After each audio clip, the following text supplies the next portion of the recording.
Detoks ritualas, kas tai yra? Vat yra valantis šampūnas. Turbūt jau girdėjote, ar ne? Valantis šampūnas, kurį naudojate kartą per savaitę, čia vat būtent apsunkusiem plaukam ar nešvariem, ar jau odai tokiai sunkiai, riebaluotai.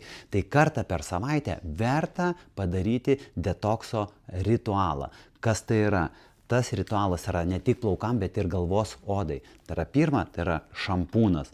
Šampūnas, kurį jau turbūt žinote, kad kiekvieną dieną nerekomenduotina naudoti, o kartą per savaitę.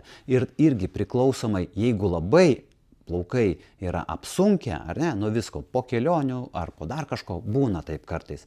Tai vat su juo reikėtų išplauti 2 kartus, bet po jo plovimo plaukai labai šiurkštus.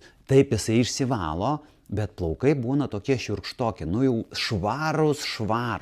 Tai vat po tos švaros būtina turėti štai tokią kaukytę ir ją po detokso šampūno uždėti 20 minučių.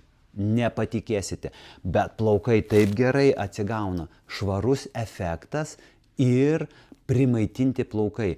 O kuom gera šita kaukytė, tai kad jinai turi ir argano, ir makadamijų aliejus, kurie labai teigiamai veikia odą. Ne tik plaukus, bet ir odą. Taigi išsivalius viską, pamaitinti odą yra būtina.